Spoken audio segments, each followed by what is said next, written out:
మీరు అరుణాచలంకి వస్తే ఖచ్చితంగా ఇది మాత్రం విజిట్ చేయండి.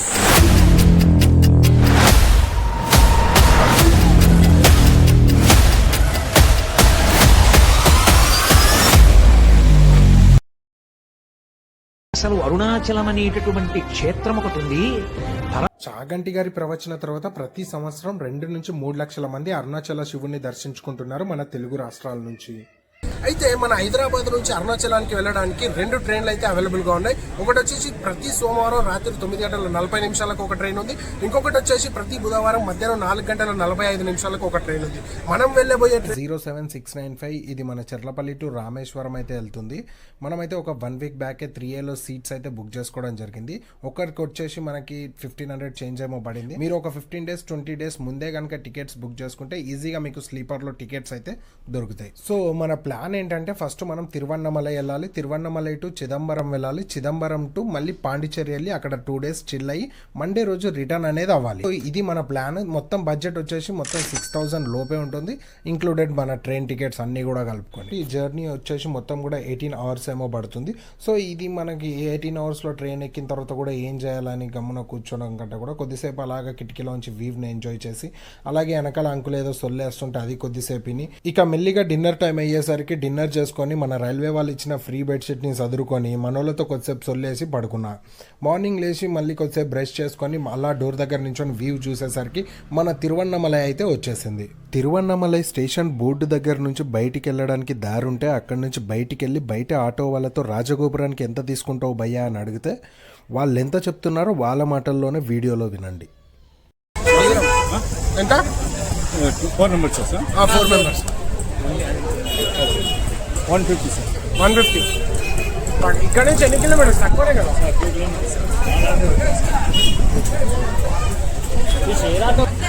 ఎంత?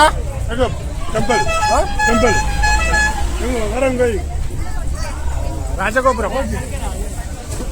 How much money? మనిషికి 50 rupees. మనిషికి 50. అక్కడ 150కే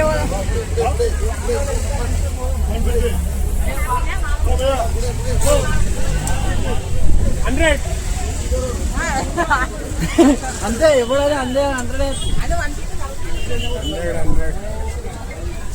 రాజగోపురం 4 members. రాజగోపురం కింద అమౌంట్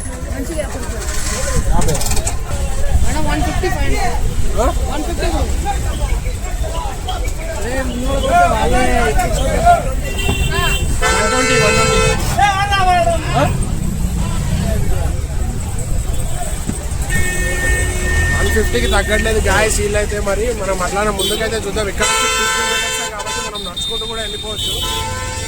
చూద్దాం, ముందుకైతే వెళ్ళి చూద్దాం మరి ఎట్లా ఉంటుందో పరిస్థితి. ముందు ఎంత చెప్తారో చూద్దాం. ముందు కూడా రాజగోపురం అమౌంట్ హౌ మచ్? 4 members 150. 120 120 లేలో.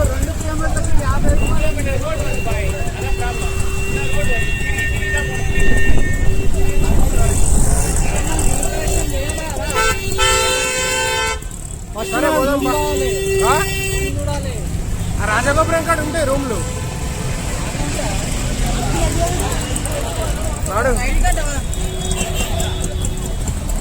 ఎవరు తగ్గట్లేదు గాయస్. మనమైతే 120కే మనకు నోట్ చేసింది.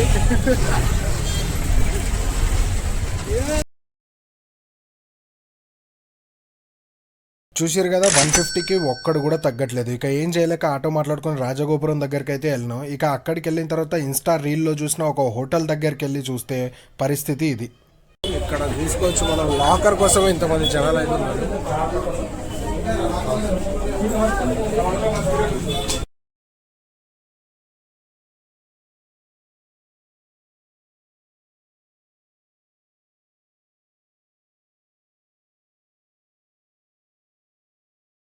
అయితే నలుగురికి ఉండడానికి ఒక రూమ్ ఇస్తా అంటున్నాడు. అది కూడా వచ్చేసి 3500 అంటున్నాడు. లాస్ట్ మనం మాట్లాడుకుంటే 2500కి ఇస్తా అంటున్నాడు. కానీ అది మనకి సెట్ అయ్యేటట్లేదు. వేరేది ఒకటి ఇంకోటి ఏదో దగ్గరలో ఉందని ఆటోలో చెప్తున్నాడు. అక్కడికైతే వెళ్ళి చూద్దాం మనం. కనిపిస్తలేదు మనకు. కనిపిస్తలేడు కదా అదే తీసేసుకునే ముందు అమ్మ లాకర్లకు అంతమంది ఉన్నారు. లాకర్ తీసుకొని సాపా తీసుకున్న బెస్ట్ ఉంటుండే. ఇష్టేరా, నేనేమన్నా ఇష్టే, కానీ మనకి స్టడీ కానీ అది కానీ టైం పడుతుంది. తక్కువ ఉన్నాయి, ప్లస్ జనాలు ఎక్కువ ఉన్నారు లాకర్కి. ఎక్కువ ఉన్నారు, మనం లేట్ అయిపోతుంది. ఆడికి వెళ్ళాలా?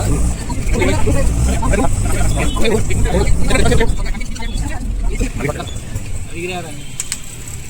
అన్న పోతున్నాడు కూడా. అవునా దిగుమాలా దిగు. అన్నతో నువ్వే రేట్ మాట్లాడుకో.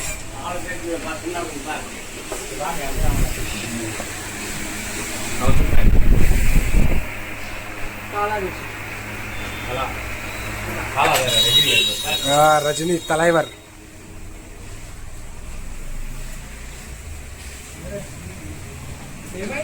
అన్నా రోమా ఓకే.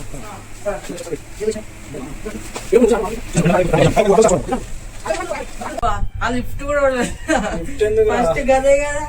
ఇది ఏసీ రూమ్ అండి, మినిమం 2300. మొక్కెత్తారండి 2300 ఎవడికి. వాడి ఇప్పుడు చూడండి ముడ్డి కూడా పట్టదు ఆ ప్లేస్ అంతా రూమ్. చూడండి శ్రీనట్టు వల్ల నేను చెప్పిన సెకండ్ ఫ్లోర్. సెకండ్ ఫ్లోర్ ఏమన్నా కన్ఫ్యూజన్ అన్న. సెకండ్ ఫ్లోర్ మున్నూத்தி 32. కింద సైడ్ లో ఉన్నట్టు. ఆటో అయినా తీసుకెళ్ళిన రూమ్ కూడా చిన్నగా ఉంది, ప్లస్ రోజుకి 3000 అనేసరికి అది కూడా మాకు సెట్ కాలే. ఇంకా ఆటో అన్ని తీసుకెళ్ళి అన్న ఇక రాజగోపురం దగ్గర డ్రాప్ చేయి, మేమే ఏదో ఒక రూమ్ ఎత్తుక్కుంటాం అనేసరికి ఆయన రాజగోపురం దగ్గర డ్రాప్ చేసి అయితే వెళ్ళిపోయాడు. ఇక ఆ సందుల్లో తిరక్క మాకు ఒక హోటల్ అయితే దొరికింది. రోజుకి 1000 రూపాయలు తీసుకున్నాడు. నాన్ ఏసీ, మనలాంటి బ్యాచులర్స్ అయితే ఉండొచ్చు. హోటల్ డీటెయిల్స్ కావాలనుకుంటే మన బయోలో ఉంటాయి, చెక్ చేయండి. ఇక రూమ్లో ఫ్రెష్ అప్ అయి బయటికి వచ్చేసరికి టైం 2:30 అయింది. ఇక అక్కడి నుంచి గుడికెళ్ళి అన్నప్రసాదం తినేసి రమణ మాస్టర్ ఆశ్రమానికి వెళ్దాం అనుకున్నాము. కానీ ఇక్కడ మన అన్నప్రసాదం దగ్గర లైన్ ఎక్కువగా ఉండడం వల్ల 2 to 3 hours పట్టేలా ఉందని ఉడిపికి వెళ్ళినాం. అక్కడ ఒక ప్లేట్ మీల్కి 100 రూపాయలు ఛార్జ్ చేసినా కూడా పర్లేదు. కర్రీస్ అండ్ వాళ్ళ రైస్ చాలా బాగుంది. మీరు కూడా ఎప్పుడైనా వెళ్ళినప్పుడు ట్రై చేయండి. ఎగ్జాక్ట్గా లొకేషన్ వచ్చేసి ఎట్లా ఉంటుందంటే రాజగోపురం పక్క నుంచి మనం వెళ్ళిన తర్వాత ఫ్రీ దర్శనానికి ఏ రూట్లో అయితే వెళ్తామో, ఏ రూట్లో అయితే లోపలికి వెళ్తామో వెళ్ళక ముందే మనకి ఉడిపి హోటల్ అండ్ లాడ్జ్ అనేది బోర్డు కనిపిస్తుంది. ఆ గల్లీలోనే ఉంది హోటల్ అయితే. మీరు ఎప్పుడైనా అరుణాచలానికి వచ్చినప్పుడు తినండి, పర్లేదు, టేస్ట్ అయితే బాగుంది. ఇక్కడ కమలాసన్ దర్శనం కాలేదు, ఇంకా గిరి ప్రదక్షిణ కాలేదు. టైం ఏమో ఆల్మోస్ట్ ఇప్పుడు వచ్చేసి 4:30 అవుతుంది. కానీ రోడ్ల మీద అయితే తిరుగుతున్నాం తిరువన్నమలైలో. రమణ మహర్షి ఆశ్రమానికి అయితే వెళ్తున్నాం ఇప్పుడు. ఆటో మాట్లాడుకొని చూద్దాం ఆటో వాడు ఎంత అడుగుతాడో. 2 kilometers ఉంది ఇక్కడ నుంచి కూడా. 2 kilometersకి ఎంత అడుగుతాడో. రమణ మహర్షి ఆశ్రమం ఆటో कितना किलोमीटर है वो? 2.5 किलोमीटर. कितना लेते? कितना अमाउंट? 150. 2 kilometers.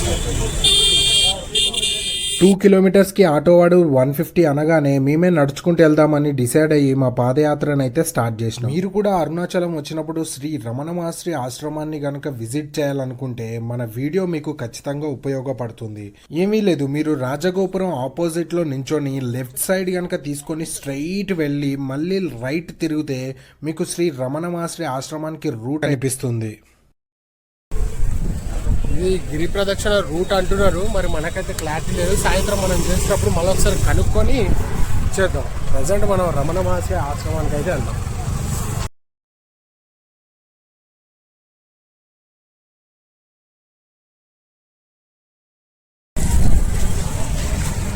ఇదంతా కూడా కూరగాయల మార్కెట్లా ఉంది, మన సికింద్రాబాద్ మోండా మార్కెట్ లాగానే ఉంది. చూడడానికైతే మన మోండా మార్కెట్ అయితే ఉంది.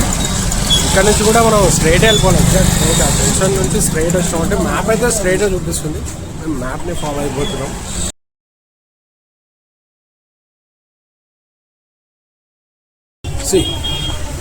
మనం ఇప్పుడు అక్కడి నుంచి స్ట్రైట్ వచ్చిన తర్వాత ఇక్కడ మనకి ఇంకొక జంక్షన్ అయితే వచ్చింది.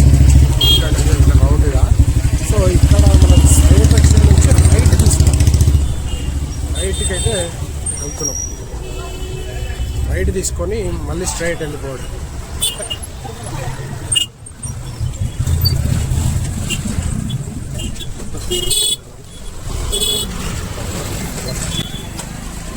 రమణ మహర్షి ఆశ్రమం స్ట్రైట్.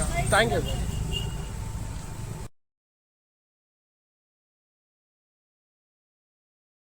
స్ట్రైట్ వచ్చిన తర్వాత మళ్ళీ లెఫ్ట్.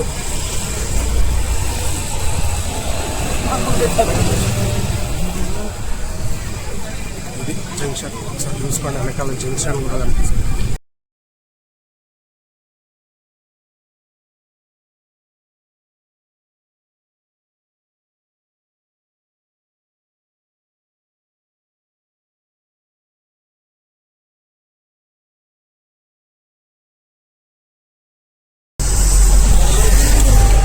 ఈ రమణ మహర్షి ఆశ్రమం ఎందుకేమో కానీ ఇదే ఒక రమణ మహర్షి గిరి ప్రదక్షిణ లాగుంది.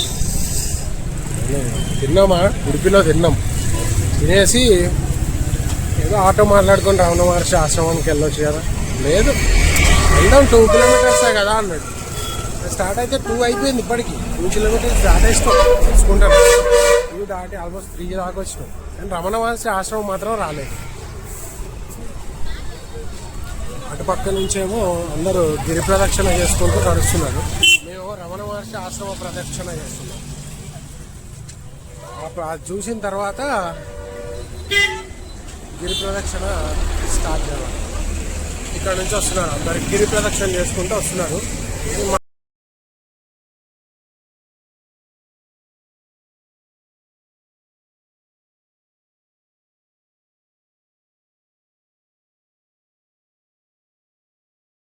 మన ఛానల్లో ఇట్లాంటి బ్లాగులు అవన్నీ ఏమి ఉండవు. సినిమా కంటెంట్, సినిమాల పైన ఎక్కువగా ఉంటుంది. ఇది ఒక గుర్తుండిపోయేటట్టు ఇది కూడా ట్రై చేస్తే బాగుంటుంది కదా అని ట్రై అయితే చేస్తున్నాం. చూద్దాం ఎట్లా వస్తుందో, మాకు కూడా తెలీదు.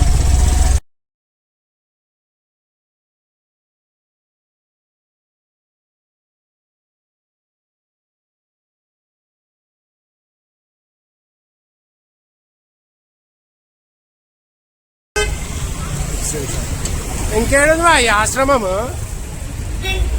రమణ మహర్షి అంట, అరుణాచల శివుడి కన్నా ఎక్కువ. హెల్మెట్ లేదురా, గమనించు. ఒక్కనికి హెల్మెట్ లేదు. వాడు ఇప్పుడు ఒకటి గమనించాడంట, రోడ్ల మీద ఎవడు హెల్మెట్ పెట్టుకుంటలేడు. స్కూల్స్ బాగున్నాయని ఇప్పుడే పొగిటే కదా, వీళ్ళకి అది ట్రాఫిక్ రూల్స్ మీద భయం అయితే లేదు. మన సీఎం స్టాలిన్ గారు వాటి చలాన్లు పెంచలేనట్టున్నాడు. ఇక్కడ ఎంతుందో 100 రూపాయలు ఉన్నట్టుంది.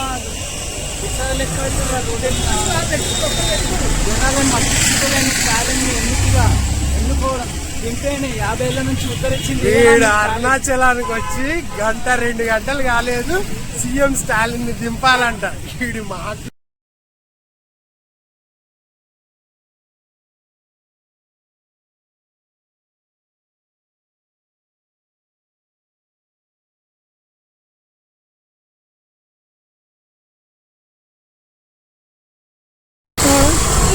ఆడ దోసకాయలు ఉండే, చల్లగా దోసకాయలు తిందాం అనుకున్నా. ఆడు 1.30 అన్నాడు. అరే 30కి కిలో వస్తారా అవి? అమ్మ 1.30 అయింది. 15 రూపాయలు ఇస్తే ఒకటి చల్లగా ఉంటుంది అంటే ఇది కరెక్ట్ పద్ధతి కాదు ఇది. Government బాగాలే, government దించేనప్ప. 1.30 రూపాయలు అంట. ఏది దోసకాయ? అది 30 రూపాయలు కూడా తింటాడా మనిషి అన్నాడు.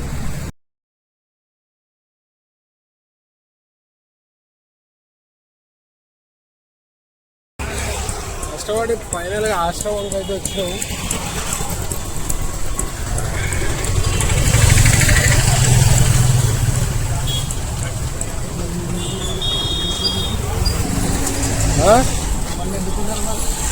ఏదో ఉంటుంది కదా, వెంకటేష్ కూడా చెప్పింది కదా. వెంకటేష్ ఆల్మోస్ట్ ఒక ½ అన్ అవర్ నుంచి నడుచుకుంటూ వచ్చి ప్రస్తుతం రమణ మహర్షి ఆశ్రమం.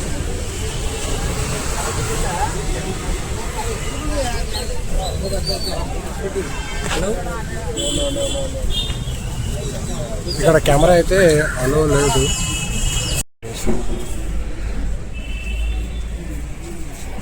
ఇక్కడ ఇక్కడంతా కూడా రమణ మహర్షి గారి లైబ్రరీ ఉంది. రైట్ సైడ్లో మౌనం పాటించాలి, ఫోన్స్ వాడొద్దు, నిశ్శబ్దంగా ఉండాలనేసి బోర్డులు పెట్టుకొని తిరుగుతూ ఉన్నారు. ఇక్కడ అంతా కూడా ఫోన్లు వాడొద్దు. అగో చూడండి అక్కడ అతని చేతిలో నిశ్శబ్దం, సైలెన్స్. ఉంటాడు.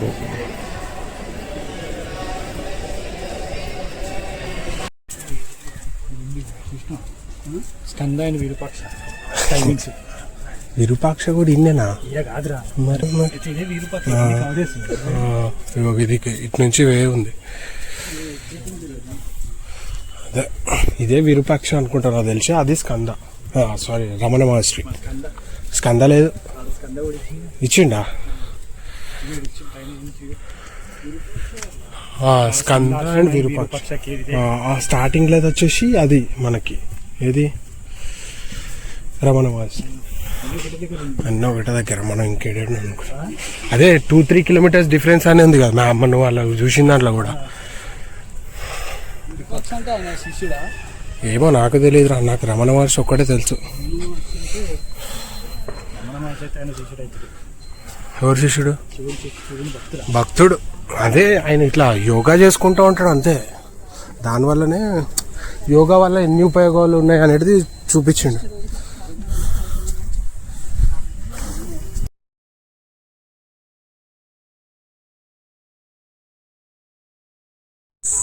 గాయస్, మీరు అరుణాచలానికి వస్తే ఖచ్చితంగా స్కంద ఆశ్రమానికి అండ్ మన శ్రీ రమణ మహర్షి ఆశ్రమానికి మాత్రం ఖచ్చితంగా రండి. ఎందుకంటే చాలా అద్భుతంగా ఉంది. మీరు చూసుకోవచ్చు, మొత్తం కూడా అడవిలాగుంది మొత్తం కూడా.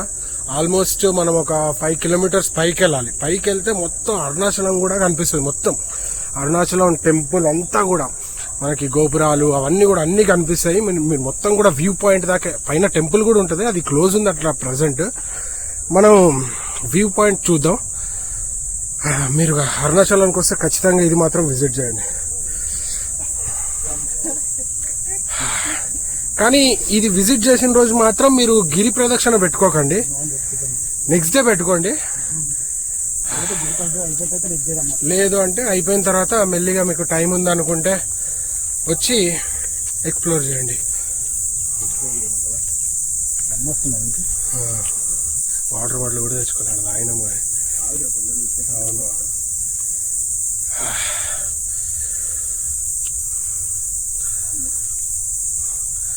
చూస్తుండొచ్చు, మీకు అర్థమై ఉంటుంది ఇక్కడ సిచ్యువేషన్ ఎట్లుంటుందో. చెట్లు అయితే ఫుల్ ఉన్నాయి కానీ ఇంత గాలి కూడా లేదు మనకి. మొత్తం కూడా ఫారెస్ట్ అది.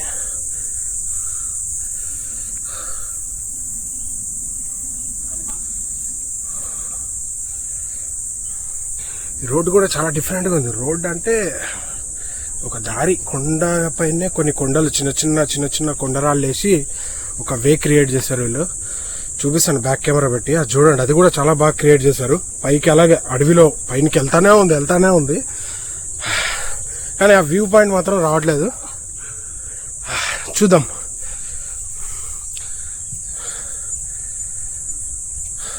స్కంద ఆశ్రమం, శ్రీ రమణ మహర్షి ఆశ్రమం, విరూపాక్ష ఆశ్రమం, ఈ 3 కూడా ఒకటే దగ్గర ఉన్నాయి. ఎక్కడెక్కడో ఉన్నాయి అనుకోకండి, 3 ఒకటే దగ్గర ఉన్నాయి. 3 కూడా మస్ట్ విజిట్ ప్లేసెస్. ఎందుకంటే కింద శ్రీ రమణ మహర్షి ఆశ్రమంలో మనం ఒకటి మంచిగా, మొత్తం కూడా ఫారినర్స్ ఉన్నారు. అది షాకింగ్ విషయం. మన ఇండియా వాళ్ళు కాదు, ఎక్కువగా ఫారినర్సే ఉన్నారు అక్కడ. చైనా వాళ్ళు, ఆస్ట్రేలియా, రష్యా, ఎక్కడెక్కడ నుంచో వచ్చున్నారు. మొత్తం కూడా ధ్యానంలో మునిగిపోయారు. మనకు అది అలవాట్లేదు కాబట్టి ఇదేదో కొండల్లో రాళ్ళలోకి వచ్చినాం. చూద్దాం.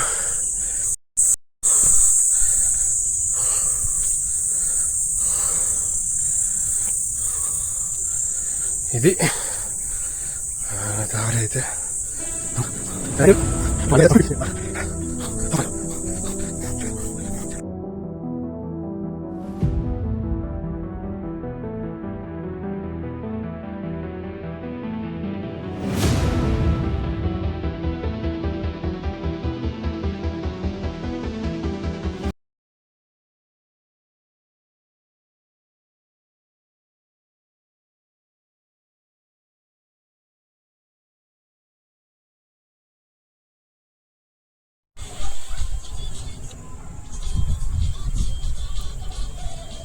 అరుణాచలానికి వచ్చిన ప్రతి ఒక్కరు కూడా శ్రీ రమణ మహర్షి ఆశ్రమం, విరూపాక్ష ఆశ్రమం, స్కంద ఆశ్రమం మాత్రం ఖచ్చితంగా విజిట్ చేయండి. ఎందుకంటే ఇక్కడ కింది నుంచి పైకి రావడానికి ఒక 5 కిలోమీటర్స్ అయితే ట్రెక్కింగ్ చేయాల్సి ఉంటుంది. ఒక్కసారి పైకి వచ్చిన తర్వాత మొత్తం తిరువన్నమలై అంతా కూడా మనం చూసుకోవచ్చు. ఒకసారి చూపెట్టి ఒకసారి తిరువన్నమలై మొత్తం కూడా ఇక్కడ నుంచి మొత్తం 8 గోపురాలు, మొత్తం టెంపుల్, మొత్తం సిటీ ఎలా ఉంటుందో అనేది కూడా ఈ కొండపై నుంచి మనం చూసుకోవచ్చు. అలాగే దీనిపైన శ్రీ రమణ మహర్షి గారి విగ్రహం అవన్నీ కూడా ఉంటాయంట, కానీ ఇప్పుడు టెంపుల్ అయితే క్లోజ్ అయిపోయింది. ఇక ఇక్కడే వ్యూ పాయింట్ దగ్గర కొన్ని ఫొటోస్ అయితే దిగి కిందికి వచ్చేసినాం. కిందికి రాగానే ఒక జ్యూస్ తాగి ఆటో మాట్లాడుకొని రూమ్కి అయితే వెళ్ళిపోయినాం. రూమ్కి వెళ్ళిపోయి ఫ్రెష్ అప్ అయ్యి అక్కడ నుంచి కూడా మళ్ళీ గిరి ప్రదక్షిణ స్టార్ట్ చేయడానికి వెళ్ళినాం.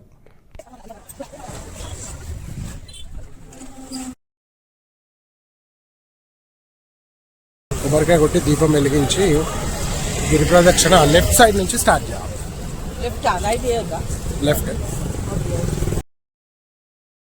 మొత్తానికైతే గిరి ప్రదక్షిణ స్టార్ట్ అయితే చేసినాం. మధ్యలో రోడ్ అయితే కొంచెం బాగలేదు, మొత్తం కూడా ఇప్పుడు ఇంకా కొత్త రోడ్ వేస్తున్నట్టున్నారు.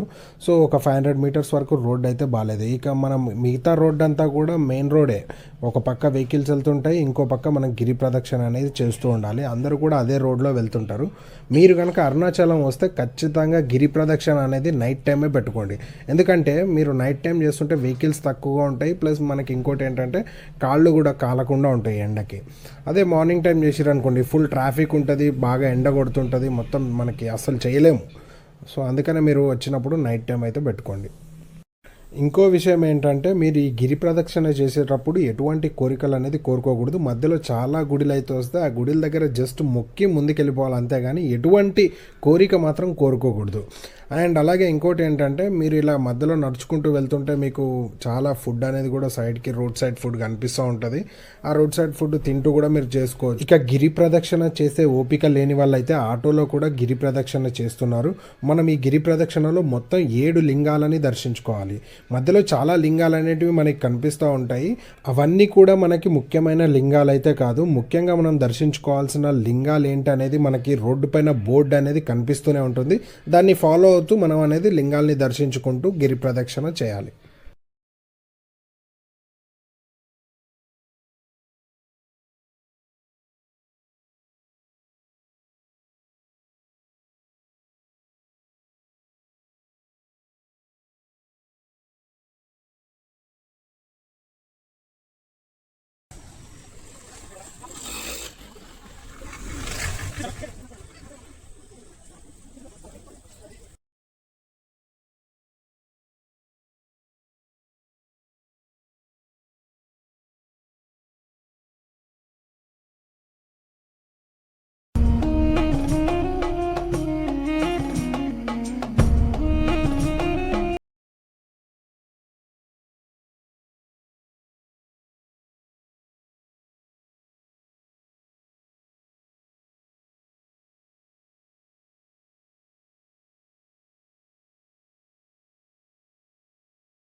మొత్తానికి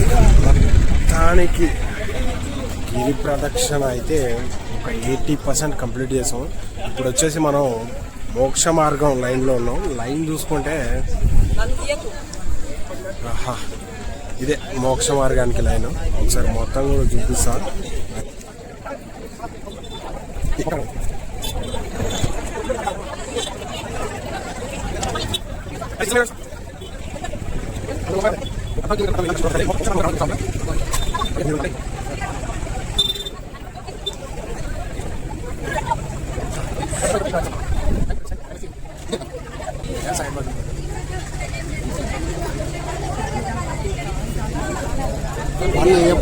వన్ ఏఎం అవుతుంది. 1 AM ఈ లైన్ మొత్తం కూడా చాగంటి గారు చేశారు.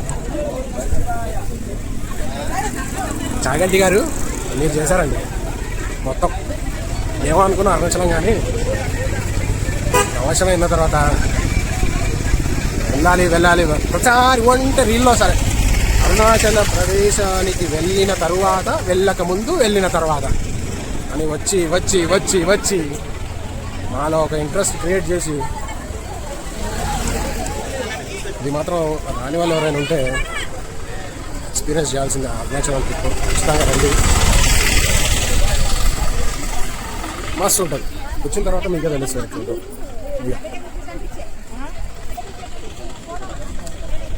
మస్తు ఉంది. ఆగిపోతారు. మన గిరి ప్రదక్షిణలో లాస్ట్ లింగం ఈశాన్య లింగం. ఇక్కడ దర్శించుకొని మళ్ళీ మనం ఎక్కడైతే గిరి ప్రదక్షిణ స్టార్ట్ చేసామో అక్కడికి వెళితేనే మన గిరి ప్రదక్షిణ కంప్లీట్ అయినట్టు. సో ఇక్కడ నుంచి మళ్ళీ మనం టెంపుల్కి వెళ్ళడానికి 1.5 కిలోమీటర్ అయితే ఉంటుంది.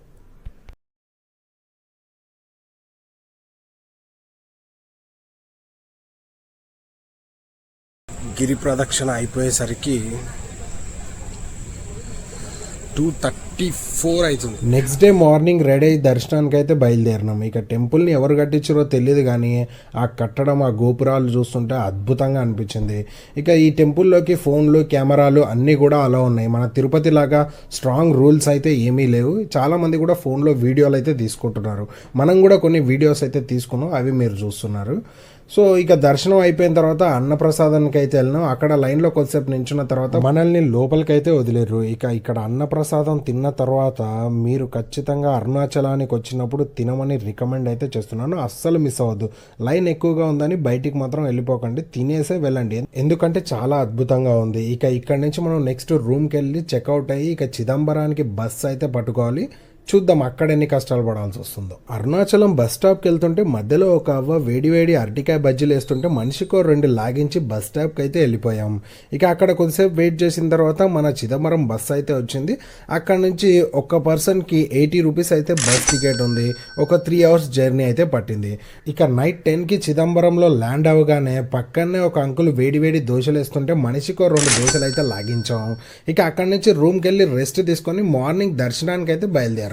ఈ చిదంబరం టెంపుల్ మొత్తం 42 ఎకరాలలో నిర్మించారు. టెంపుల్ మెయిన్ ఎంట్రన్స్ ఈస్ట్ గోపురం. ఇక్కడ శివుడు మనకి నటరాజస్వామి రూపంలో కనిపిస్తాడు.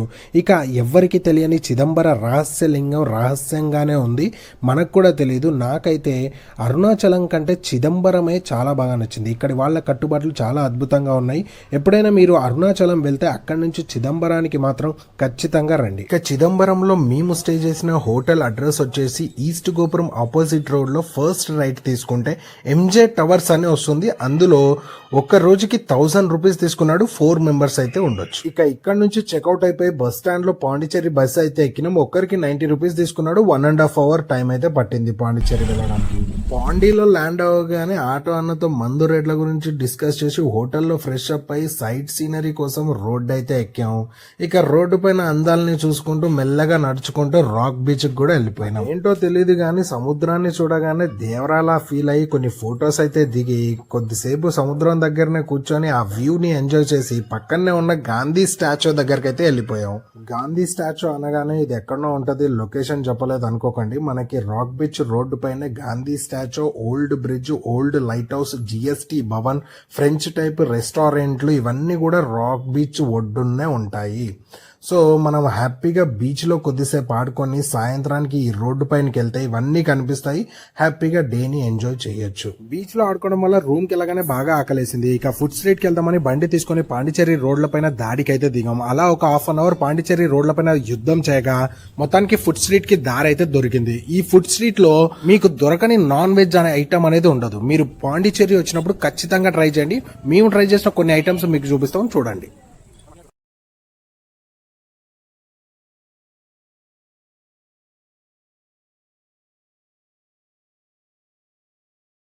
ఈ ఐటమ్ మాత్రం నా ఫేవరెట్. మీరు పాండిచేరి వచ్చినప్పుడు ఖచ్చితంగా ట్రై చేయండి. 150 రూపీస్ తీసుకుంటాడు. ఫస్ట్ క్యాబేజీ, కీరా, ఆనియన్ వేసి కొంచెం చిప్స్ వేసి దానిపై నుంచి మైనస్ వేస్తాడు. మళ్ళీ కొద్దిసేపు ఆగి మళ్ళీ ఫ్రై చికెన్ వేసి దానిపై నుంచి మైనస్ వేసి కొంచెం జ్యూస్ వేస్తాడు. అబ్బా, నోట్లో పెట్టుకుంటే అద్దిరిపోయింది భయ్య. ఇక ఫుడ్ తిన్న తర్వాత రూమ్ కి వెళ్ళి పీకేదేం లేదని పక్కనే ఉన్న ఫ్రెంచ్ కాలనీలోకి వెళ్ళినాం. ఇక వర్షంలో ఆ ఇళ్ళని చూస్తుంటే అబ్బా, ఇండియాలో ఉన్నామా ఫ్రెంచ్కి వచ్చామా అనే ఫీలింగ్ అయితే వచ్చింది. మీరు కూడా పాండిచేరి వచ్చినప్పుడు నైట్ టైం రూమ్ లో పడుకోకుండా ఇటువంటి ఫ్రెంచ్ కాలనీ, వైట్ టౌన్, మళ్ళీ ఫుడ్ స్ట్రీట్ లాంటివి విజిట్ చేయండి. చాలా అద్భుతంగా ఉన్నాయి.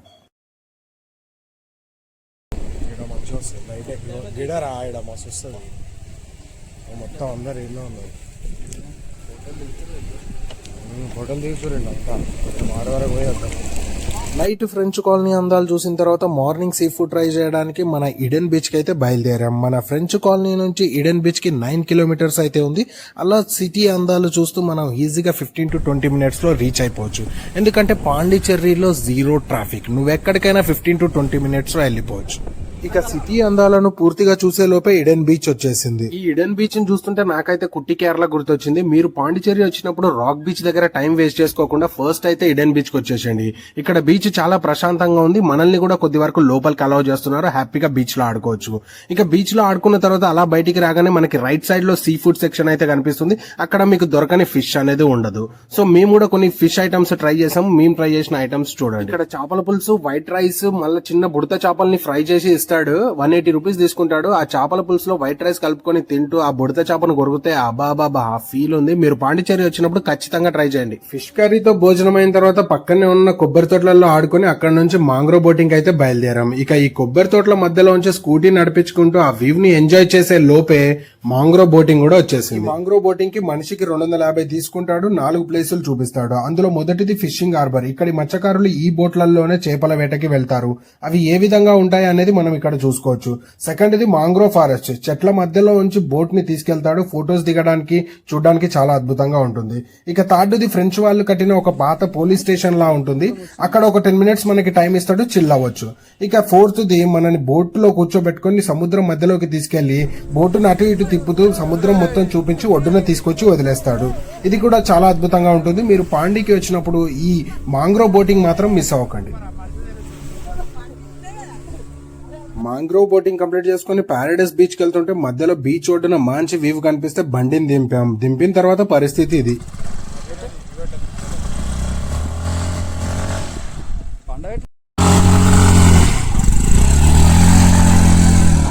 బండి బయటికి రాగానే పారడైస్ బీచ్ కి అయితే బయలుదేరిపోయాం. ఫ్రేమ్ స్పీడ్ బ్రేకర్ ఈ స్పెడ్స్ కదా కనిపించట్లేదు, వీడి చెప్పట్లేదు. పెద్ద స్పీడ్ బ్రేకర్ మన లేడున్నారా. మనోడితో మాట్లాడుతూ దారి పొంటి వచ్చే నదుల్ని, రిసార్ట్స్ ని చూసుకుంటూ పారడైస్ బీచ్ కి అయితే వచ్చేసినాం. ఇక్కడ ఒక్కరికి ఎంట్రీ ఫీజ్ 70 రూపీస్ తీసుకున్నాడు. ఇదంతా కూడా ఒక ఐలాండ్ లా అనిపించింది. ఇక్కడ మనకి వాటర్ యాక్టివిటీస్ కూడా చాలా ఉన్నాయి. మన దగ్గర డబ్బులు లేక ట్రై చేయలేదు, కానీ మీరు వచ్చినప్పుడు మాత్రం ఖచ్చితంగా ట్రై చేయండి. మేమైతే పక్కనే ఉన్న ఉయ్యాల కొద్దిసేపు బుక్కొని బీచ్ లోకి అయితే ఎంట్రీ అయిపోయినాం. బీచ్ కూడా చాలా నీట్ గా ఉంది. సెక్యూరిటీ కూడా చాలా అద్భుతంగా ఉంది. బీచ్ స్పెషాలిటీ ఏంటంటే ఇక్కడ మనకి ఆల్కహాల్ అయితే అవైలబుల్ గా ఉంటుంది. కాకపోతే బయట దానికంటే డబుల్ రేట్లు ఉంటాయి. ఇంకోటి ఏంటంటే మనం బర్త్డే పార్టీస్ గానీ లేదా యానివర్సరీస్ గానీ చేసుకోవాలనుకుంటే వీళ్ళకి చెప్తే వాళ్ళు లైటింగ్ అదంతా కూడా బీచ్ ఒడ్డున అరేంజ్ చేస్తారు. సో దానికి మనం అమౌంట్ అనేది పే చేయాల్సి ఉంటుంది. నైట్ 8 PM వరకు మనం సెలబ్రేట్ చేసుకోవచ్చు. ఇక బయట మనం ఎలాగో యాక్టివిటీస్, వాటర్ యాక్టివిటీస్ చేయలేదు కాబట్టి లోపల పారాగ్లైడింగ్ ఉంటే చేద్దామని బయలుదేరాం. కానీ అక్కడికి వెళ్ళిన తర్వాత ఒక్కసారికి 4,000 ఒక్క పర్సన్ అనేసరికి గమ్మున మళ్ళీ బీచ్ లోకి వెళ్ళి ఆడుకొని రిటర్న్ అయితే అయ్యాం.